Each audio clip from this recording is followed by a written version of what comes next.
Hari ulang tahun Bayangkara, hari ulang tahun HUT ke-79 Bayangkara di kawasan Monas. Dalam rangka perayaan Hari Ulang Tahun ke-79 Bayangkara di Monas, Jakarta, Polri memamerkan lebih dari 20 unit robot. Terdiri dari humanoid, robot anjing IK-9, robot tank, serta drone dan smart robot lainnya. Jadi mesin. Kalau kita lihat dari sisi idealnya, robot anjing ini punya beberapa keunggulan. Tapi, apakah itu benar-benar berguna atau cuma pemborosan pajak saja? Mari kita bedah.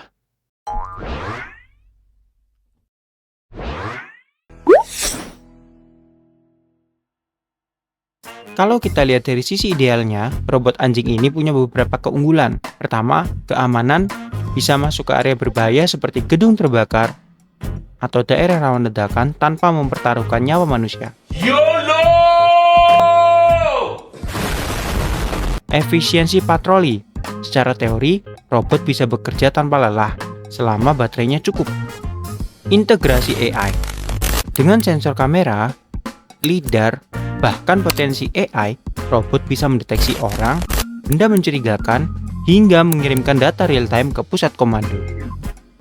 Dengan semua kemampuan itu, wajar saja kalau kepolisian di berbagai negara tergoda. Tapi masalahnya, teknologi canggih tidak selalu berarti efektif. Satu unit robot dalam beberapa penelitian dan laporan lapangan menunjukkan kelemahan yang cukup serius. Satu robot anjing bisa mencapai 75.000 sampai 150.000 dolar, sekitar 1 sampai 2,5 miliar rupiah.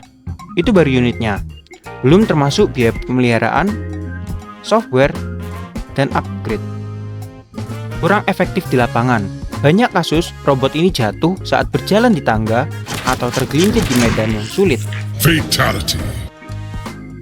Padahal, kepolisian sering butuh perangkat yang reliable di kondisi ekstrim. Tidak ramah publik. Di New York, robot anjing polisi justru menuai protes masyarakat. Warga merasa diawasi, bahkan trauma karena bentuknya dianggap intimidatif. Alih-alih meningkatkan rasa aman, robot malah membuat ketidaknyamanan sosial.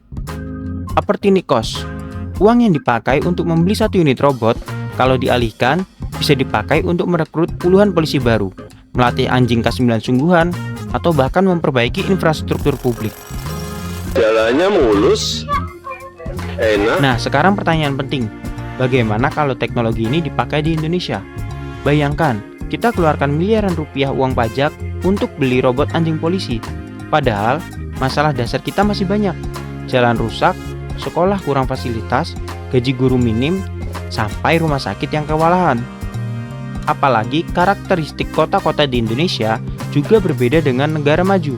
Medan jalanan tidak selalu rata, banyak gang sempit, dan masyarakat belum tentu menerima kehadiran robot canggih di lingkungan mereka. Bisa-bisa robot itu malah jadi bahan candaan, dimanfaatkan bocil buat main, atau paling ekstrim, rusak karena kena lempar sendal. Jadi di sini muncul dilema. Apakah kita butuh teknologi secanggih ini, atau sebetulnya lebih prioritas membenahi hal-hal yang dasar dulu? Dari perspektif kebijakan publik, setiap pengeluaran negara harus dipertimbangkan. Cost benefit analysis, apakah manfaat robot ini lebih besar dari biaya yang dikeluarkan? Public acceptance, Hidup Jokowi! apakah masyarakat merasa terbantu atau justru resah dengan keberadaannya? Sustainability, apakah penggunaan jangka panjangnya bisa terjamin atau hanya sekedar proyek pencitraan? Kalau salah satu aspek itu tidak terpenuhi, maka investasi besar bisa jatuh jadi pemborosan. Robot anjing polisi memang futuristik, keren, canggih, dan seolah menunjukkan bahwa kita siap masuk ke era teknologi tinggi. Tapi pada akhirnya, teknologi bukan hanya soal kecanggihan, melainkan juga soal efisiensi, manfaat nyata, dan prioritas penggunaan anggaran. Kalau robot ini hanya jadi gimmick mahal tanpa dampak signifikan, maka bisa jadi benar. Robot anjing polisi bukan solusi, melainkan pemborosan uang pajak. Jadi Digital Friends, menurut kalian, apakah robot anjing polisi investasi masa depan? Atau cuma mainan mahal buat gaya-gayaan pemerintah? Tulis pendapat kalian di kolom komentar, dan jangan lupa like, share, dan subscribe, biar makin banyak yang mikir kritis soal teknologi ini. Stay smart and stay digital. See you. Bye.